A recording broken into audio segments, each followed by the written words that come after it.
Зайсан мэдсэн үү? За би өнөөдөр хүний тарих биднийг яаж хуурдаг вэ гэсэн сэдвээр ярих болно. Бидний хүүхэд байхад харанх үед ямар нэгэн чимээ сонсох эсвэл зүгээр л нэг хэвийн зүйлийг хүн болгож харах гэсэн тиймэрхүү төвшөртэй зүйлүүд байсан баг. Энэ тухай тарих яаж ажилтдаг вэ гэдгийг дэлгэрэнгүй ярих гэж хичээх болно. За хүний тарих биднийг яаж хуурдаг вэ? Чи өөрийнхөө нүд бодолд итгэдэг үү? Хэрвээ тийм бол тархич нь чамайг аль хэдийн хуурж ирсэн гэсэн үг. Хүний тарих бодит байдлыг яг байгаар нь харуулдаг үү? Тэр зөвхөн амьд үлдэхэд хэрэгтэй хөлбөрийг л бүтээдэг. Тарих байхгүй зүйлийг харуулдаг. Харанхуй өрөөнд сүүдэр хөдөлсөн мэт санагдчихсан уу? Үнэн дээр тэнд юу ч байгаагүй.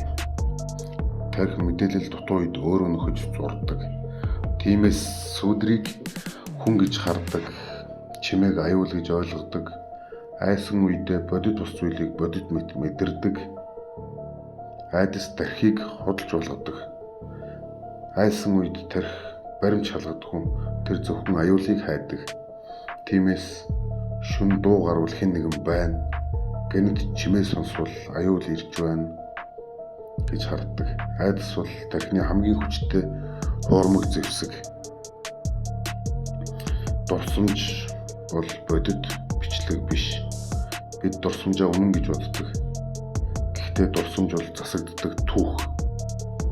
Жил өнгөрөх тусам тарих зарим хэсгийг өөрчилж, заримыг шинээр зохиож, тиймээс хоёр хүн нэг явдлыг дэс өөрөөр ярьдаг. Тарих чамайг өөрийгөө зөв гэж итгүүлдэг. Маргаанд ялагдсан ч тарих чинь чамд ингэж хэлдэг. Би буруугүй. Нөгөө л хүн буруутай. Тарих өөрийгөө буруутгах дургүй байдаг. Тиймээс үннийг биш, өөрт ашигтай тайлбарыг сонгодог. Тархины зорилго үнэн биш.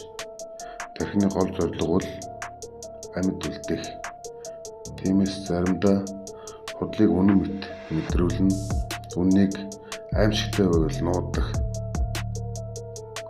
Магадгүй чиний хамгийн том дайсан гадаадд биш, өөрийн чинь тархинд байж магадгүй. Энэ тухай өөрсдийнхөө бодлоо сэтгэгдлээр үлдээгээрэй. Хамт байсан та бүхэндээ баярлалаа. Дараагийн бичлэгээрээ уулзцгаая.